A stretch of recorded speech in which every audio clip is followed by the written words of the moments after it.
Muy buenas noches.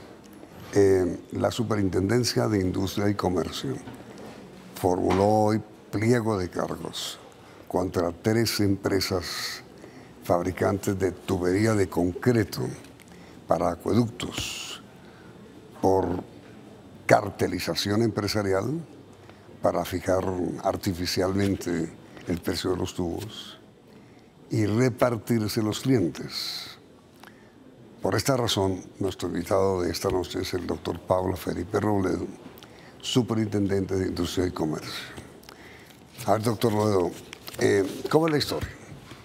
Pues mire, Yamid, este es un caso bastante importante para la Superintendencia de Industria y Comercio y para la política de protección de la libre competencia económica. Es la primera vez que el programa de beneficios por colaboración para las empresas delatoras, es decir, esas empresas que están involucradas en carteles empresariales, que acuden ante la autoridad para colaborar con las investigaciones y obtener a cambio de esa colaboración beneficios, llegan a la superintendencia o llega a la superintendencia sin que la superintendencia hubiese hecho ninguna indagación, ninguna inspección, ninguna investigación. La superintendencia no había hecho absolutamente nada para investigar este presunto cartel que hoy dimos a conocer en Colombia. Es decir, una de estas 3 empresas a las que se le formuló pliego de cargos, por voluntad propia, por iniciativa propia, fue a la Superintendencia de Industria y Comercio a decir: yo hago parte de un cartel empresarial, vengo a aportar las pruebas que me autoincriminan, que incriminan a las demás empresas cocartelistas, y las demás empresas que están conmigo en el cartel son tal empresa y tal empresa. Y la superintendencia, obviamente muy complacida con esa colaboración, la admite como delatora en el programa de beneficios por colaboración, suscribe el respectivo acuerdo y hoy da a conocer, después de muchos meses de seguir indagando en la etapa de indagación preliminar, pues da a conocer el pliego de cargos contra la empresa delatora y contra 2 empresas entonces, más. Doctor Robledo, primero, ¿cuáles son las 3 empresas? Una empresa americana, que se llama American Pipe, otra empresa que se llama Titan, colombiana, okay. Y otra que se llama Tubox, también colombiana. Una empresa americana, 2 empresas colombianas, en el mercado, como usted muy bien lo decía, de tubería de concreto para la construcción de acueductos. ¿Cuál delató? No le puedo decir cuál delató. ¿Por qué? Porque dentro del acuerdo de colaboración que la superintendencia suscribió, para el público se mantiene reserva sobre la información de cuál es la empresa delatora. Las demás empresas investigadas saben cuál es la empresa delatora, pero no el público, hasta tanto la investigación llegue a la etapa de la rendición del informe motivado por parte del delegado de competencia hacia el superintendente. Similar acuerdo hicimos con las empresas en los famosos casos, las empresas delatoras en los famosos casos de papel higiénico, cuadernos y pañales, en donde durante un tiempito guardamos la identidad de la empresa delatora. Pero al final se sabrá claramente cuál es la empresa delatora. ¿Cuáles son las ventajas que tiene la empresa por delatar? Pues las empresas que delatan van ante la autoridad en busca de un beneficio, por eso se llama programa de beneficios por colaboración. Colaboran con la autoridad y hay un beneficio. Por supuesto. ¿Cuál es el beneficio que establece la ley de competencia en Colombia, que es similar a la ley de competencia de los países más desarrollados del mundo? Es para el primer delator, que es admitido efectivamente en el programa, la exoneración total. Esa empresa termina eventualmente sancionada, pero a renglón seguido es exonerada de pagar la totalidad de la multa. Y sobre eso pues hay discusión en el mundo sobre si eso debería ser así o no. Y las autoridades del mundo han entendido que es más valiosa la colaboración de la empresa que permite desarticular un cartel empresarial que el costo político de terminar exonerando a quien ha violado la ley, pero al mismo tiempo usted está sancionando a otras empresas no colaboradoras que igualmente violaron la ley. Es decir, en el mundo de la competencia no se trata de sancionar a todos los que han violado la ley, sino que lo más importante es desmantelar carteles empresariales y el costo que hay que pagar por eso es recibir de manera clemente, de manera benéfica a el delator que colabora con la autoridad y tratar de manera muy dura a quienes se cartelizaron, pero además no colaboraron con la autoridad. Digamos, esa es la tendencia mundial. Sí, son normas y su opinión, prácticamente universales. ¿Y su opinión cuál es sobre ese tema? Pues mire, hay un fiscal, un juez de Curitiba, en el caso de Odebrecht, muy famoso, que es el juez Moro.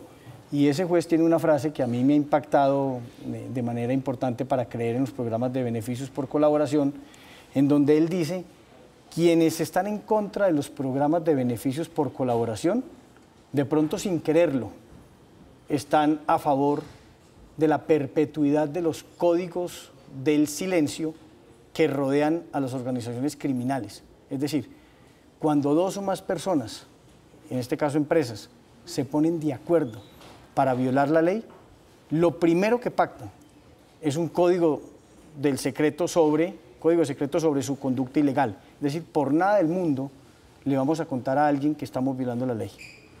Y la única forma, una de las formas más efectivas de romper ese código del silencio, es dándole beneficios a algunos de los participantes en la conducta ilegal. Y eso lo han entendido las autoridades de competencia del mundo, lo han entendido las autoridades penales del mundo, y por eso, no solo en el ámbito de la competencia, sino también en el mundo del derecho penal, existen programas de colaboración, de rebaja de penas para los que colaboran, o de incluso principio de oportunidad en materia penal para quienes colaboran. Porque, repito, lo importante no es que todo el mundo sea sancionado, lo importante es que la política de anticorrupción, de anticartelización, de anticolusión resulte ser efectiva para desmantelar organizaciones al margen de la ley o organizaciones al margen de las normas de competencia. Pero, doctor Rodeo, ¿no es prácticamente injusto perdonar y olvidar el delito del delincuente que delinquió durante tantos años? En algún grado sí, pero por eso le digo, ¿qué es lo que buscamos? Lo que buscamos es tener unas normas que obliguen a sancionar a todo el mundo, con el riesgo de no coger a nadie, sí, o entender que hay un código de silencio, que las pruebas más importantes de la investigación la tienen los propios delincuentes o quienes infringen la ley, y que esas pruebas, atraídos por unos beneficios, podrían ser aportados por ellos para fortalecer de manera impresionante las investigaciones de las autoridades.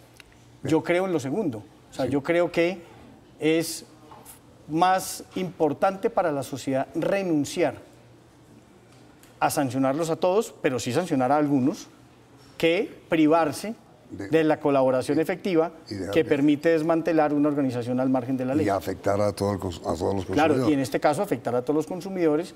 O sea, desmantelar un cartel genera grandes beneficios para la sociedad, en ese mercado y en otros.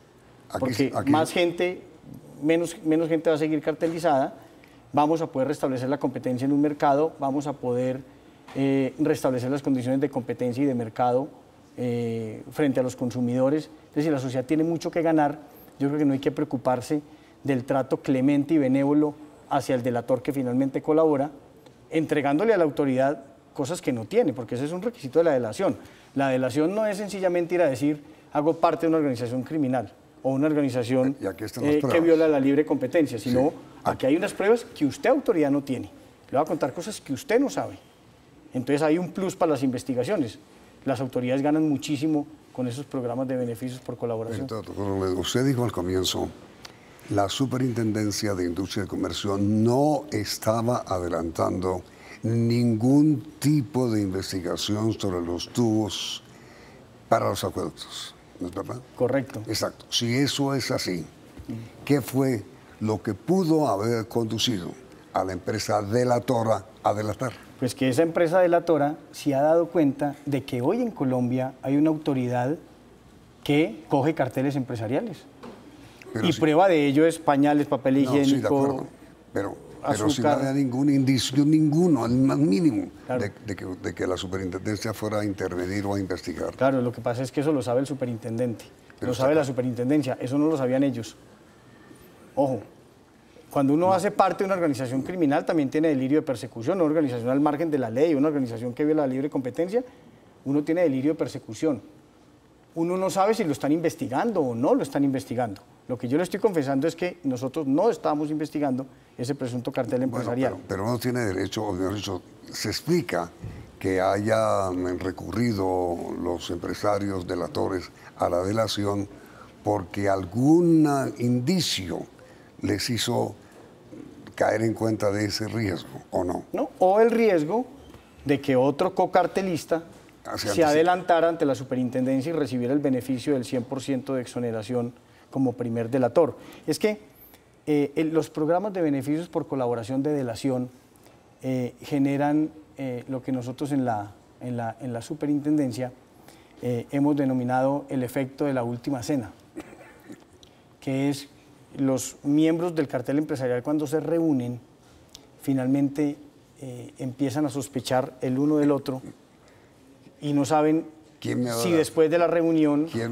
uno de ellos va para la superintendencia de delatar o incluso estando en la reunión viene de la superintendencia de delatar y está consiguiendo pruebas. Entonces, ahí estos programas de colaboración generan incertidumbre sobre el funcionamiento del cartel y en los miembros y generan unos miedos que hace que se vayan ante las autoridades de primero a colaborar. Esto que pasó en este caso es la prueba de que lo que hicimos en cuadernos, pañales, papel higiénico con el programa de beneficios por colaboración está dando resultados. Que esta política es efectiva para desmantelar presuntos carteles empresariales o carteles empresariales. Todas las investigaciones que usted está realizando para romper otros carteles se adelantan en total reserva. Sí, porque esa etapa de indagación preliminar no trasciende. Es reservada.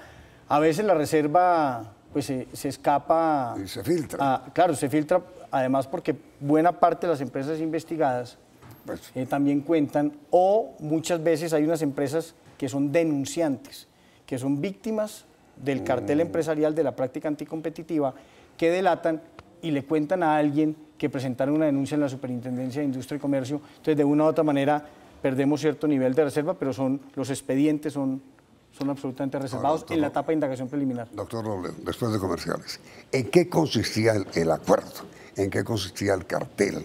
¿Qué manejaban precios y geografía? Clientes. ¿Y de qué manera se benefician los ciudadanos con esta delación? Inmediatamente después de comercial.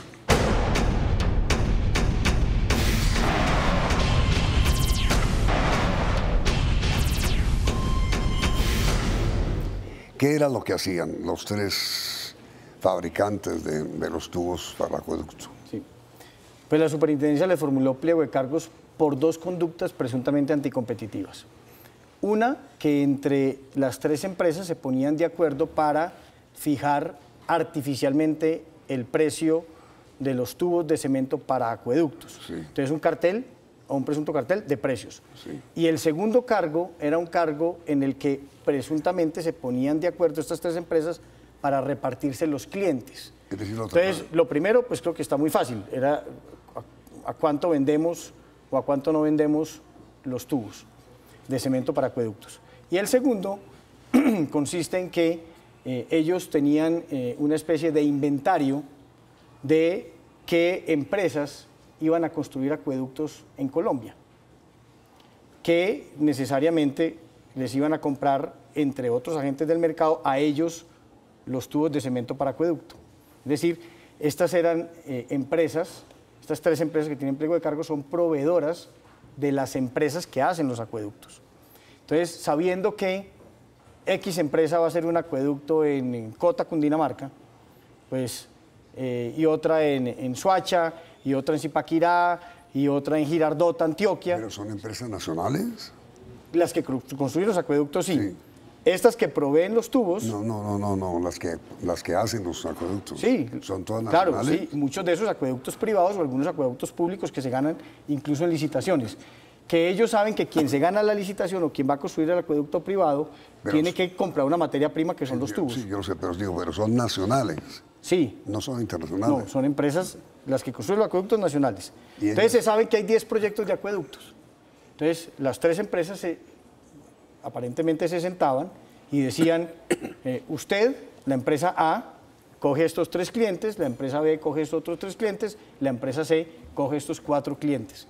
Después hacían unas reuniones de seguimiento para ver cómo se habían materializado esos negocios, tenían en la mira la construcción de otros acueductos por parte de otras empresas y también se repartían los precios, se repartían los clientes y acordaban entre ellas la forma en que le cotizarían incluso a quienes iban a construir los acueductos. ¿Y hasta dónde es posible que los adjudicatarios de acueductos fueran también cómplices? No, ¿No? son las víctimas.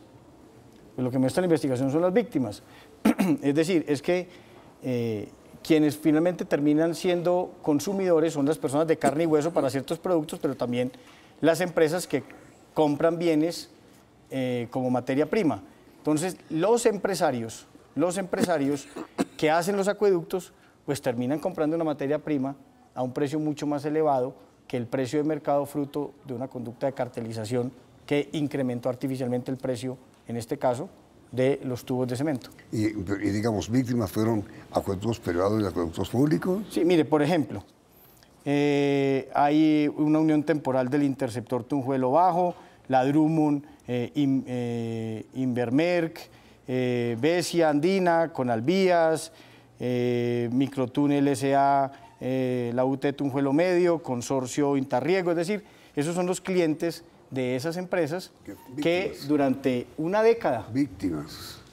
Este es un presunto cartel ocurrido entre el año 2004 y el año 2014, o sea, durante 10 años, es lo que dice el pliego de cargos y lo que finalmente le informó el delator a la superintendencia y dio las pruebas sobre ello. Sería un presunto cartel que duró en la economía colombiana durante 10 años.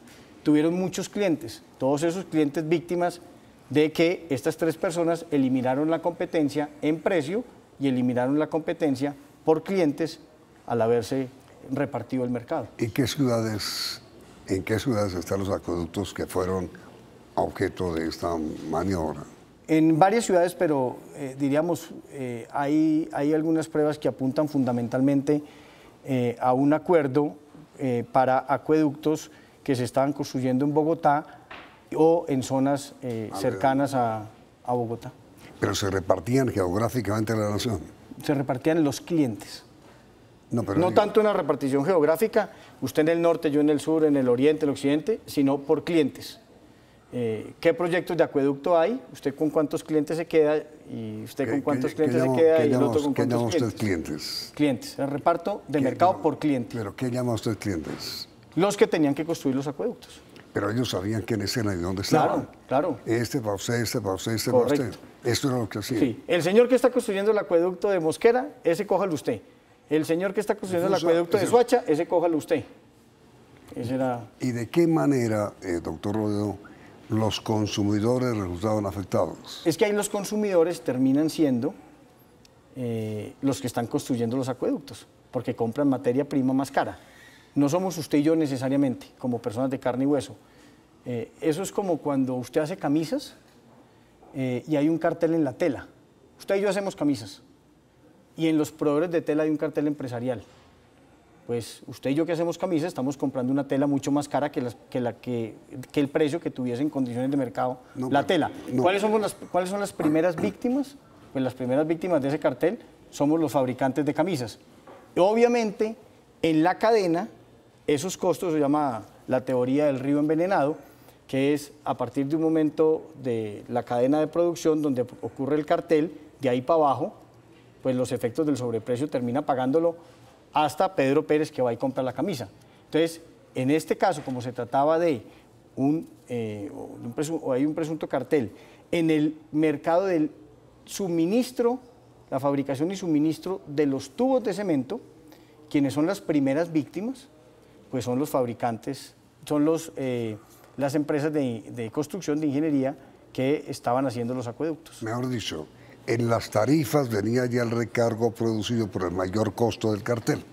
En el costo de la fabricación, en el costo de la construcción del acueducto. Por eso, pero en la tarifa que pago yo y usted en su casa. Pues no sé si ese sobrecosto llega a trasladarse hasta ese consumidor seguramente, en la medida en que el acueducto pues, vale más, de alguna manera alguien termina pagando el sobrecosto al final. ¿Qué otros carteles está usted investigando, doctor Robledo? Pues mire, nosotros, decisiones pendientes que tenemos. Tenemos el caso del cemento. Usted sabe que tenemos pliego de cargos contra 5 empresas cementeras. Hace un rato yo creo que esa investigación debe terminar en los próximos meses. Tenemos pendiente la decisión de pilotaje práctico, que es el servicio como de parqueo de los buques en los puertos, en donde estamos pendientes de tomar ya la decisión final de los pilotos prácticos. También por cartel. Sí, también por cartelización. Estamos pendientes de resolver el recurso de subastas ganaderas, que en su momento la superintendencia impuso una multa y falta el recurso. Y tenemos, diríamos, otras investigaciones en indagación preliminar que en su momento pues le contaremos al país si encontramos o no encontramos un presunto cartel empresarial. Las multas más altas que usted impuso o ha impuesto, doctor Robledo, han sido azúcar, papel. La multa global sí, o sea, la suma de todas las multas de las distintas empresas sí. Azúcar, ¿no es cierto? Azúcar, 260.000 millones de pesos. ¿Ya lo pagaron? Si han pagado por ahí 220.000 millones. Las empresas, de reconocimiento. la mitad de los ingenios, usted se acordará que dijeron que era la pena de muerte contra el sector azucarero, sí, que los ingenios iban a quebrar. Yo le voy a contar qué pasó. La mitad de los ingenios azucareros, antes de los 5 días que tenían de plazo para pagar, pagaron la totalidad de la sanción. Otros pagaron el 30% y por ley acceden a una financiación del 70%, pagando unos intereses sobresaltos. Dijeron, los ingenios más pequeños necesariamente se van a quebrar. Pues los 4 ingenios más pequeños de Colombia pagaron el 100% de la sanción dentro de los 5 días siguientes. Y así ha pasado. En el caso de Tecnoquímicas, pagó la sanción con un solo cheque, 60.000 millones de pesos. Familia, multado por 2 carteles, pagó 100.000 millones de pesos en un solo cheque. ¿Eso qué quiere decir? Que es cuento chino que las sanciones de la Superintendencia de Industria y Comercio lleven a la quiebra a un empresario, que sean desmedidas, que sean expropiatorias, porque no puede ser, y eso nunca va a pasar, que la superintendencia termine quebrando una empresa por violar la libre competencia al momento de imponerle una multa, porque ese sí es el contrasentido de la política de competencia. Mire, ¿y qué cartel está investigando? ¿Qué posible cartel? Pues están en etapa reservada. Pero no le puedo decir, porque entonces violo la reserva. No, pero es que usted dijo recientemente que se filtran. Que se filtran. No, usted dijo que estaba investigando productos de consumo popular. Sí. Como jabones. Sí. ¿En eso está? Sí, pero no porque nosotros seamos muy inteligentes. Le digo lo siguiente, en el mundo entero, las empresas más importantes de producción de productos de aseo para el hogar o higiene personal han sido sancionadas. En Francia, en Australia. Aquí no. Claro, porque son mercados, Yamid, oligopólicos, con pocos jugadores, 3, 4, 5 jugadores, en donde la unión de 2 o 3 genera un poder de mercado. Y eso es el aliciente más grande que tiene la cartelización empresarial. Los pocos participantes en los mercados que con juntar 2 o 3 generan poder de mercado. Y eso pasa en muchos productos de aseo para el hogar y de higiene personal. Ahora, la pregunta para nuestros televidentes, que obviamente usted va a ser el primero a que se la traslade. Ustedes han visto cuando hacen mercado que ciertos precios, la uniformidad de precios de algunos productos para el aseo, los conducen a pensar que ahí hay un cartel de precios, ¿sí o no? La respuesta del sondeo saldrá al final de la emisión, ¿sí o no? Sí, es posible. Sí, lo que pasa es que no necesariamente la uniformidad de los precios lleva a la existencia de un cartel. Sí. Hay que mirar si efectivamente esa uniformidad es artificial o la dan las propias condiciones de mercado. Esa es la pregunta para nuestros televidentes, doctor Robledo, muchísimas gracias. A usted muy amable, Yamid, por la invitación. Y la pregunta o la respuesta de nuestros televidentes para la entrevista de anoche con el señor alcalde de Bogotá, doctor Enrique Peñalosa, también saldrá al final de la emisión, las dos. Muy amable, doctor Rodríguez, buenas noches. A usted, amigo. Y a ustedes los invitamos a las noticias del día en emisión central del Noticiero CM.